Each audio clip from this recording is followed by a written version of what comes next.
आवश्यकता पड़ी सुदामा जी को, नदी को पार कैसे करूं, मुँह पे तैरनो आवे नहीं, कोई पार कराने वालों है नहीं, तो मेरे श्री कृष्ण केवट को रूप लेके चले आए। टकटकी लगा के देख रहे हैं, जब बीच में नाव पहुंच गई, सुदामा जी बोले चौरे लाला केवट एक बात बता भैया, देखो मैं तुमको बहुत देर से देख रहा हूं, तू टकटकी लगा के मुख का देख रहा है, तेने मैं देखो ना हूं। केवट जी कहने लगे पंडित जी बुरा ना मानो तो एक बात कहूं। हाँ कहो। मैं ये जानना चाह रहा था कि आखिर आप जा कहां रहे हो। सुदामा जी बोले अरे लाला केवट का बताएं, ये जो द्वारका के जो राजा है ना श्री कृष्णचंद्र, हाँ हाँ वे हमारे बचपन के सखा हैं, सो बिन के दर्शन करवे जा रहे हैं, सो बिन के दर्शन करवे जा रहे हैं। अच्छा द्वारका के जो राजा हैं, हाँ द्वारकाधीश, हाँ हाँ हाँ श्री कृष्णचंद्र जी महाराज, हाँ वही वही, वो आपके बचपन के सखा हैं। हाँ हमारे बचपन के सखा हैं लाला। आपके? हाँ हमारे। आपके? अरे भैया हाँ हाँ हमारे। तू ना जाने मेरे कन्हैया को, तू मेरे इन फटे पुराने वस्त्रन को देख के कह रहे हो हैं? तेने जीवन भर नौकाई तो चलाई है, तू ना जाने मेरे कन्हैया को। हाँ मेरो कन्हैया वस्त्र ना देखे, अरे केवट मेरो कन्हैया आभूषण ना देखे, वो तो केवल मन देखे है कि मन कैसा, मन देखे है कि मन कैसो है, निर्मल मन जन सो मोहि पावा, मोहि कपट छल छिद्र ना भावा।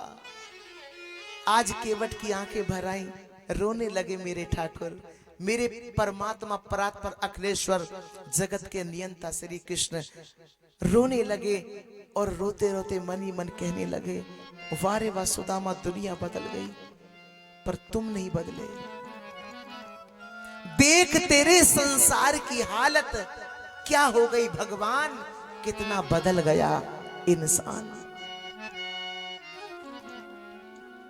भगवत प्रेम ये पार कराई नदी, पार कराने के बाद प्रणाम किया। सुदामा जी ने कहा भैया केवट मैं एक बात पूछनी चाहूं। हाँ पूछो भैया, अभी यहाँ से द्वारका नगरी कितनी दूर और होएगी? केवट जी बोले पंडित जी आपकी स्थिति को जानकर मैं ये निश्चय कर चुका हूं कि कम से कम आपको 3 महीने का समय लग जाएगा। अभी और 3 महीने का समय? हाँ लाला इतनी दूर है वही? हाँ। अरे भैया चलते चलते पग थक गए, चल पहले मैं आराम कर लूं, कि विश्राम करूं फिर चलूंगा। केवट जी भगवत प्रेमी नदी को पार करा के चले गए, और उसके बाद सुदामा जी ने एक क्या काम किया, एक वृक्ष के नीचे लेट गए और मिट्टी के ढीले को बनाया तकिया, और जो फटी पुरानी जो अपनी धोती है ना वाइते सर को ढक लिया। अब उन्हें तो नींद आ गई बंधुओं, नींद आ गई, हड़बड़ा के उठे, अरे मुगु तो अभी द्वारका भी जानो है, अरे मुगु तो निद्रा आ गई। निद्रा खुली तो क्या देखा सज्जनों, ना तो वहां वो नदी है, ना वो वृक्ष है, ना वो बगीचे हैं, बस बड़े बड़े महल दिखाई दे रहे हैं। यानी कि सुदामा जी सीधे पहुंच गए द्वारका। लोग आ रहे जा रहे, उनसे पूछा अरे भैया, ओ भैया, अरे लाला, हाँ कहिए महाराज, अरे भैया ये कौन सी नगरी है? उन्होंने बताया जी ये हमारे श्री कृष्णचंद्र जी महाराज जी की द्वारका नगरी है। मैं जब वहां सोया था वहां तो नदी थी, वृक्ष बगीचे थे, वहां तो ऐसे महल थे नहीं, ये मैं क्या देख रहा हूं? अगर मैं कोई सपना देख रहा होता तो ये लोग क्यों बताते? इसका मतलब ये लोग सत्य बोल रहे हैं। भैया ये बताइयो या को ये जो द्वारका नगरी है या को प्रधान द्वार किधर है? उन्होंने बताया कि पंडित जी आप सीधे ऐसे जाना, वहां के बाद राइट मुड़ जाना, उसके बाद फिर लेफ्ट हो जाना, फिर कहीं मुड़ना नहीं है, सीधे आप द्वारका नगरी में प्रवेश करोगे। कि तो जैसे भगवत प्रेमी सुदामा जी ऐसे ही गए, चलते जा रहे हैं। जैसे द्वारका नगरी के द्वार पर जैसे ही पहुंचे, द्वारका के द्वार पर जैसे ही पहुंचे, महल के द्वार पर, तो वहां जय और विजय थे। जय और विजय थे भगवत प्रेमियों, उनको प्रणाम किया। जय और विजय से कहा भैया ये कौन सी नगरी है लाला? जय विजय कहने लगे पंडित जी ये हमारे श्री कृष्ण चंद्र जी महाराज जी की द्वारका नगरी है। अच्छा तो ये वाई कन्हैया की नगरी है जो मेरे बचपन को सखाए कन्हैया। जय विजय ने ये बात सुन ली। अब जय विजय कहने लगे सही कहा पंडित जी आपने, हमारे महाराज जी के सखा तो बिल्कुल आपके जैसे ही होते हैं। सुदामा जी बोले भैया वो तो ठीक है लेकिन तुम जे मत सोचियो मैं कन्हैया ते कछु मांगने आया हूं। हाँ बस मैं एक दर्शन की अभिलाषा लेके आया हूँ, मुझको अपने महाराज जी के दर्शन करा दे, कन्हैया के दर्शन। जय विजय कहने लगे कि पंडित जी वो तो ठीक है लेकिन अभी अभी हमको महल से समाचार मिला है कि प्रभु दोपहर का भोग पा करके और विश्राम की अवस्था में गए होंगे। हाँ एक काम हो सकता है क्या कि आप यही विराजो, बैठो, जलपान करिए और यदि प्रभु विश्राम की अवस्था में नहीं गए होंगे तो हम आपका समाचार प्रभु से निवेदन कर देते हैं और जो प्रभु हमें आप बताएंगे कहेंगे वो आपको आके बता देंगे। हाँ ये बात ठीक है भैया तुम जाओ और देखो जे मत सोचियो मैं कन्हैया ते कुछ मांगने आया हूँ। जय विजय कहने लगे अरे महाराज जी कैसी बातें कर रहे, आप प्रेम से विराजिए, बैठिए। बिठाया, जय और विजय भीतर गए और भगवान से जाके कहा कि प्रभु आपके विश्राम में व्यवधान डालने की दृष्टता से हम क्षमा चाहते हैं। क्या बात है प्रभु कुछ निवेदन करने आए हैं क्या? प्रभु द्वार पर एक नितांत विपन्न ब्राह्मण खड़ा है। अच्छा उधड़ी सी रस्सी है, टूटी सी छड़ी है, नंगे पग है, चरणों की बिवाइयां फटी हुई है।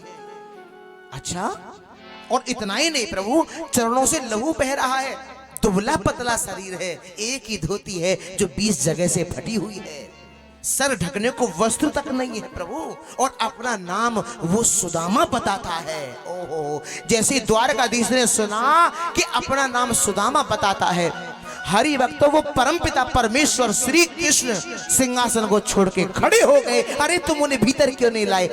अरे तुम उन्हें भीतर क्यों नहीं लाए? भगवत प्रेमियों ध्यान रखना, सीढ़ियां हैं उतरने के लिए लेकिन भगवान ने सीढ़ियों का आश्रय नहीं लिया, छलांग लगा दी ऊपर से। अरे तुम उन्हें भीतर क्यों नहीं लाए? कुंडल कहीं गिर पड़े, स्याद ड्योड़ियों को पार करना था, साहब नंगे पग दौड़ रहे हैं, नंगे पग दौड़ लगा रहे हैं, पीतांबर कहीं गिर पड़ा, कुंडल कहीं गिर पड़े, पूरे महल में हाहाकार मच गया। सब रानियां कह रही हैं अरे आज ऐसा कौन सा मेहमान आ गया जो प्रभु नंगे पग दौड़ लगाने लगे। यदि ब्रह्मा जी भी आवे तो उनको भी कई दिन तक प्रतीक्षा करनी पड़ती है, लाइन में लगना पड़ता है। ब्रह्मा जी भी अगर आवे, आप जरा विचार करिए कि भगवान श्री कृष्ण के बचपन के सखा सुदामा आए हैं तो मेरे कन्हैया ने सिंहासन छोड़ करके नंगे पगी दौड़ने लगे, दौड़ने लगे। इस सच्चे भाव का कोई शब्दों में वर्णन कर सकता है भगवत प्रेमियों? आप जरा बताइए।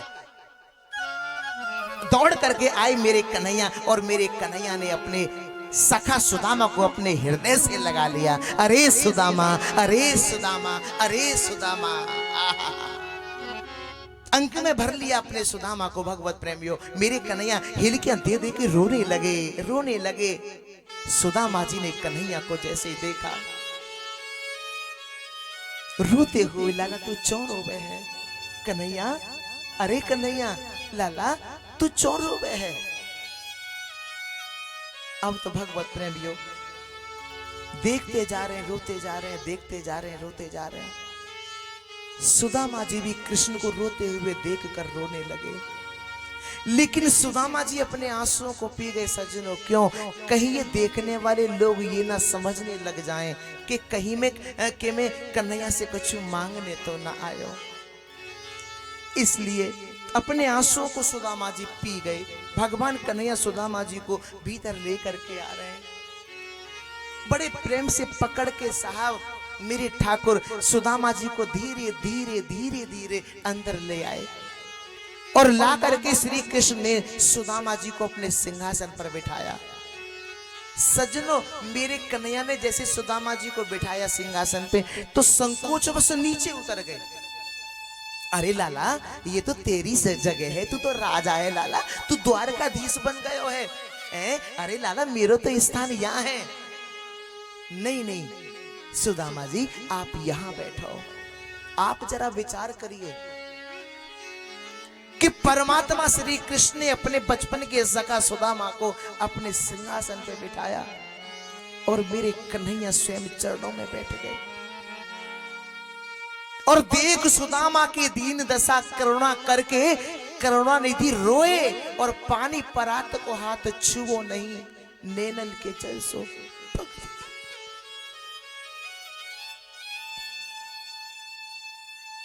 मेरे कन्हैया ने अपने मित्र सुदामा के चरणों को अपने आंसुओं से धोया। धन्य मेरे कृष्ण, आपकी महिमा का वर्णन भला कौन कर सकता है? कौन कर सकता है कृष्ण? धन्य है आप।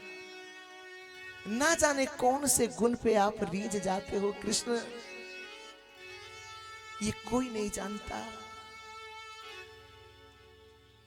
अपने आंसुओं से कृष्ण ने सुदामा जी के चरणों को धोया। चरणों से लहू बह रहा है, कन्हैया रोते जा रहे हैं और आंसुओं से सुदामा जी के चरणों को धोते जा रहे हैं।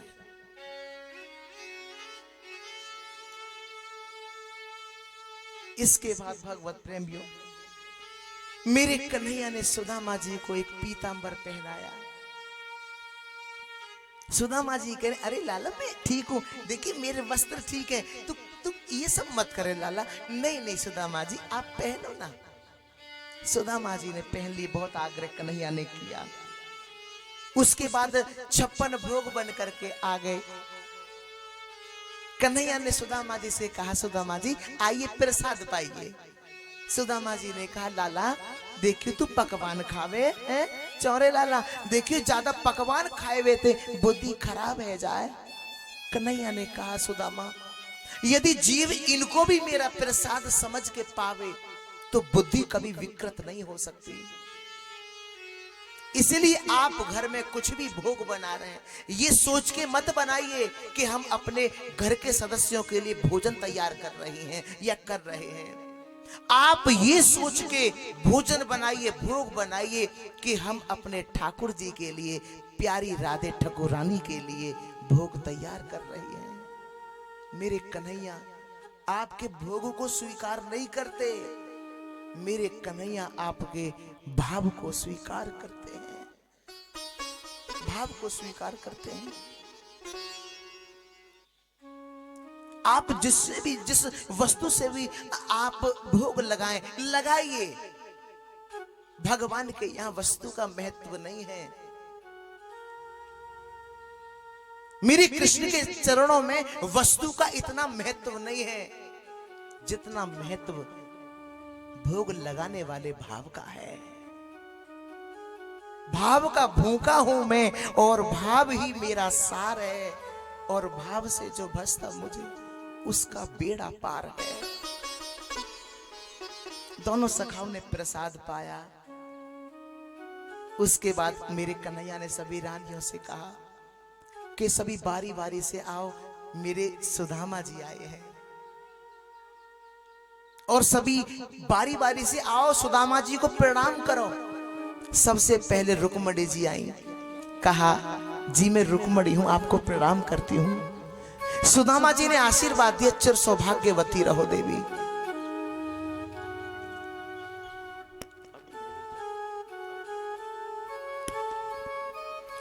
उनके बाद जामवती आई। मैं जामवती हूं जी, आपको प्रणाम करती हूं, चिर सौभाग्यवती रहो देवी। मैं सत्यभामा हूं जी, आपको प्रणाम करती हूं, चिर सौभाग्यवती रहो देवी। मैं कालिंदी हूं जी, आपको प्रणाम करती हूं, चिर सौभाग्यवती रहो देवी। मैं मित्र वृंदा हूं जी, आपको प्रणाम करती हूं, चिर सौभाग्यवती रहो देवी। मैं भद्रा हूं जी, आपको प्रणाम करती हूं, चिर सौभाग्यवती रहो देवी। मैं लक्ष्मणा हूं जी, आपको प्रणाम करती हूं, चिर सौभाग्यवती रहो देवी।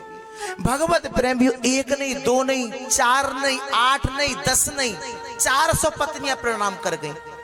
अब सुदामा जी भगवत प्रेमी 400 बार हाथ को ऐसे उठा के रखे। अब हाथ को दबाने लगे, क्योंकि 400 बार हाथ को ऐसे उठा के रखा तो हाथ का तो हाल बेहाल हो गया। अब हाथ को दबाने लगे सुदामा जी। फिर बोले, लाला ओरे कन्हैया। हाँ सुदामा जी बोलो। भैया एक बात पूछनी चाहूं। हाँ पूछो। देख कान की बात है, कान में पूछूंगा। तो भगवान ने अपनो कान सुदामा जी के मुख के पास जैसे ही करो तो सुदामा जी बोले, चौरे लाला एक बात बता, अब भाई कितनी और हैं? भगवान कन्हैया बोले, अरे सुदामा जी 16,108 हैं। अरे लाला,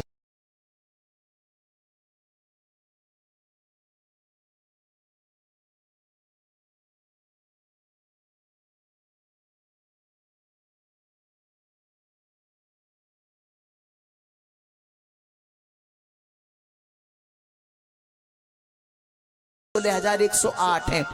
पर ये तो बता, ये तेरी है या काऊ और की है? भगवान कन्हैया बोले, सब अपने ही लोग हैं सुदामा जी। अरे लाला, ये तो बड़ी अच्छी बात है। देखिए, हम तो आशीर्वाद ही देंगे और हमारे पास है भी का। हाँ, मैं तो आशीर्वाद ही दूंगा। लाला, मैंने जमाने पूछी, देखियो अब ये एक एक करके प्रणाम करने आएंगी तो सप्ताह भर प्रणाम में व्यतीत है जाएगा। एक काम कर लाला, कहा देखिए तू कर ले इनकी तरफ से प्रणाम, मैं तो तुई को दे दूं आशीर्वाद। ऐसा ही हुआ, मेरे कन्हैया ने प्रणाम किया और सुदामा जी ने आशीर्वाद दिया। भगवत प्रेमी, यह है मित्रता। आजकल की मित्रता कैसी है? जब तक आपके बटुए में पैसा है ना, तब तक आपके मित्र हैं। पैसा गायब, मित्र गायब, रिश्ते गायब, नाते गायब, पड़ोसी गायब, अपने गायब। बनी के चेहरे पे लाखों निशार होते हैं और जब बन के बिगड़ जाती है तो दुश्मन हजार होते हैं। भगवत प्रेमियों, आचार्य सुखदेव जी ने कहा, राजा।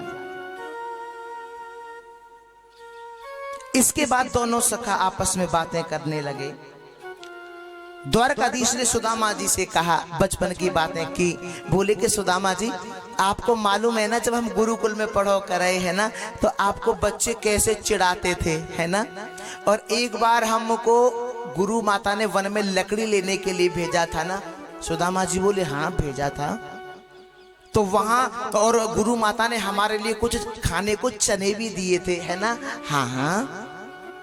वहां भयंकर तूफान आया था, मूसलाधार बरसात आई, हम लोग वृक्ष पे चढ़ गए थे। हाँ हाँ। और सुदामा जी, आप मेरे हिस्से का भी चना खा गए थे, है ना? आहा। मैंने आपसे पूछा था कि आप क्या खा रहे हो? आपने कहा, कन्हैया कुछ नहीं, मेरे ठंड के कारण दांत कट कट कर रहे हैं। और आप मेरा हिस्सा भी खा गए। बड़े समझने की बात है, यहाँ बहुत ध्यान देंगे। गुरु से कपट, मित्र से चोरी, या हो निर्धन या हो कोड़ी। हमेशा ध्यान रखना। ब्रज में रहना है तो क्या कहना है, जोर से बोलेंगे और जोर से। भगवान करने बोले, खैर कोई बात नहीं, आपके हृदय को कष्ट पहुंचाने का मेरा कोई मंतव्य नहीं है। सुदामा जी, अब जब गुरुकुल में पढ़ो करे तो बच्चे आपको चिढ़ाते थे ना, है ना, कि आप विवाह कब करोगे, आप ब्याह कब करोगे। अब ये बताओ सुदामा जी कि आपके जैसी परम सुंदरी मेरी भाभी अबई आई के ना? सुदामा जी बोले, देख ले कैसी बात पूछिए भीड़ में, ये भी इन सबके सामने पूछने की बात है? भगवान कन्हैया बोले, अरे सुदामा जी सब अपने ही लोग हैं। अब तो भगवत प्रेमी सुदामा जी ने मनी मन सोचा कि एक काम करूं, जब ये सब रानियां चली जाएंगी अपने अपने कक्ष में, जब बता दूंगा। अब ने बात बदलूं। अब सुदामा जी कहने लगे, अरे हाँ लाला कन्हैया, देखिए जब हम गुरुकुल में पढ़ो करे थे, तू तो बहुत चंचल स्वभाव को। तो भगवान कन्हैया बोले, ये बताओ कि मेरी भाभी अबई आई के ना? देख ले, ये तो तेरी विशेषता। जा बात के पीछे पड़ जा, वाको पूछ के ही माने। ज्यादा बात मत बनावे तो, नहीं तो तेरी सगरी पोल पट्टी खोल दूंगा मैं। बनो 4 दिनाते द्वारकाधीश। हाँ, का पोल पट्टी खोल दोगे बताओ? का पोल पट्टी खोल दोगे बताओ? सुदामा जी बोले, ये कोई जानती ना है ना तो है? मुगु तो तेरी एक एक बात की मालूम है। ब्रजवासी कह रही कि अरे लाला कन्हैया, ओ कन्हैया कहाँ जा रहे हो?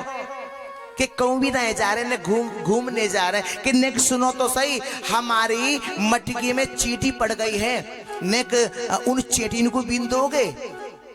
तो ये कहते कि बीन तो देंगे, तुम हमें का दोगी? तो वो कहती कि हम तुम्हें छटाक भर माखन देंगे। तो ये दिन भर मटकी में चीटी बीनने में लगे रहते। 4 दिन आते बन गई ये द्वारकाधीश। हाँ, कन्हैया बोले किसको बता रहे हो सुदामा? इनको इन सबको पता है, इनको बताने की आवश्यकता नहीं है। सुदामा जी ने कहा और सुनो, चुरा चुरा के ये माखन खाते और इनकी मंडली को नामो बाल गोपाल चौर्य मंडल। इनकी मंडली को नाम बाल गोपाल चौर्य मंडल। भगवत प्रेमी बातें होती रही। उसके बाद भगवान कन्हैया ने कहा ये बताओ कि मेरी भाभी अभय आई के ना? सुदामा जी ने कहा ये माने को थोड़े या को बतानी पड़ेगी। सुन लाला, देख मेरी विवाह की तो बिल्कुल भी इच्छा थी नहीं, तो माता पिता के ज्यादा आग्रह करने पर मोह ब्याह करना ही पड़ो। और सुन, तेरी भाभी को नाम है सुशीला। का नाम है? भगवान बोले तुम तो बड़े निष्ठुर हो, विवाह भी कर लियो और मुंह निमंत्रण तक नहीं दियो।